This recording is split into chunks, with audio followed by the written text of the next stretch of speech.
आज हम भगवान शिव के एक महत्वपूर्ण उपदेश की चर्चा करेंगे। यह उपदेश उन लोगों के लिए है जो भिन्न भिन्न देवी देवताओं की पूजा करते हैं और सोचते हैं कि इसका उनके जीवन पर क्या प्रभाव पड़ेगा। भगवान शिव ने इस विषय पर एक सुंदर कथा के माध्यम से बताया कि क्या होता है जब हम अनेक देवताओं की आराधना करते हैं। नमस्कार दोस्तों, आप सभी का हमारे YouTube चैनल पर एक बार फिर तहे दिल से स्वागत है। तो दोस्तों, अगर आप सच में भगवान शिव के सच्चे भक्त हैं तो कृपया वीडियो को लाइक करें और कमेंट में हर हर महादेव जरूर लिखें। हे भगवान शिव, जो भी इस वीडियो को लाइक करेंगे, अपने मित्रों के साथ शेयर करेंगे और कमेंट में हर हर महादेव लिखेंगे, उनका जीवन खुशियों से भर दे। बहुत समय पहले की बात है, एक छोटे से गांव में भुवन नामक व्यक्ति रहता था। भुवन अत्यंत धार्मिक था और जीवन के हर क्षेत्र में देवी देवताओं की कृपा प्राप्त करना चाहता था। वह हर दिन अलग अलग देवताओं की पूजा करता। सोमवार को भगवान शिव, मंगलवार को हनुमान जी, बुधवार को गणेश जी और इसी प्रकार हर दिन किसी न किसी देवता की आराधना करता। भुवन का यह मानना था कि सभी देवी देवताओं की पूजा करके वह अपने जीवन के हर क्षेत्र में सफलता और सुख प्राप्त कर सकेगा। लेकिन उसकी साधना में एक समस्या थी। वह किसी भी देवता की पूजा में पूरी निष्ठा और एकाग्रता नहीं लगा पाता था।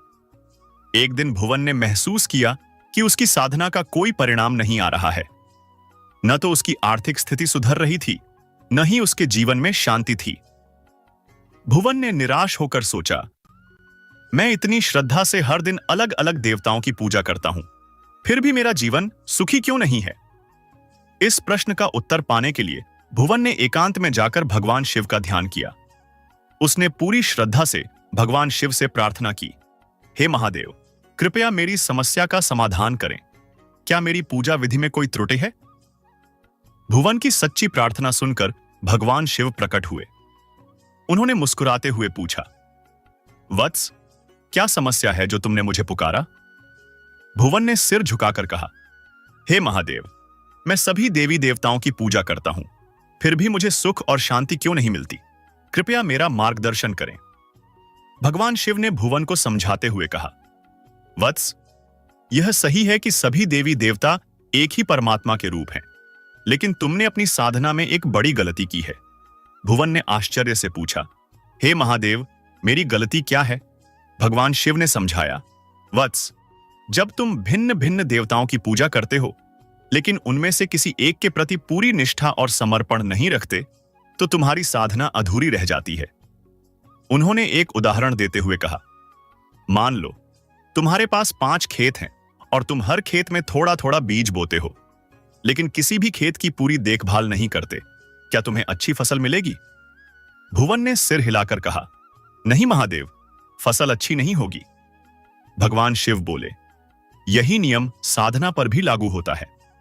जब तुम किसी एक देवता को अपना आराध्य मानकर उसकी पूजा में पूर्ण निष्ठा से लीन हो जाते हो, तब तुम्हें उस देवता की कृपा प्राप्त होती है। अन्य देवी देवताओं की पूजा करना गलत नहीं है, लेकिन तुम्हें यह समझना होगा कि सभी देवता एक ही ब्रह्म के विभिन्न रूप हैं। भगवान शिव ने भुवन को यह सलाह दी, वत्स, अपनी साधना को एक दिशा दो। यह समझो कि सभी देवी देवता ब्रह्म के अंश हैं। जब तुम किसी एक देवता की पूजा में पूर्ण समर्पण करोगे तो तुम्हें सभी देवताओं की कृपा प्राप्त होगी। भुवन ने भगवान शिव के उपदेश को समझा और निश्चय किया कि वह अपनी साधना को एकाग्र करेगा। उसने भगवान शिव को अपना आराध्य मानकर उनकी निष्ठा से पूजा शुरू की। कुछ ही समय में उसके जीवन में सुख, शांति और समृद्धि आने लगी। यह कहानी हमें सिखाती है कि सभी देवी देवता एक ही परमात्मा के स्वरूप हैं। किसी एक देवता की पूजा में पूर्ण निष्ठा और समर्पण रखने से हमें सभी देवताओं की कृपा प्राप्त होती है। भिन्न भिन्न आराधना करना गलत नहीं है, लेकिन साधना में एकाग्रता और समर्पण होना आवश्यक है। दोस्तों, भगवान शिव का यह उपदेश हमें बताता है कि भक्ति में स्थिरता और निष्ठा कितनी महत्वपूर्ण है। अगर आपको यह कथा और भगवान शिव का ज्ञानवर्धक उपदेश पसंद आया हो तो इसे लाइक करें, अपने दोस्तों के साथ शेयर करें और हमारे चैनल संपूर्ण ज्ञान भंडार को सब्सक्राइब करना न भूलें। ओम नमः शिवाय।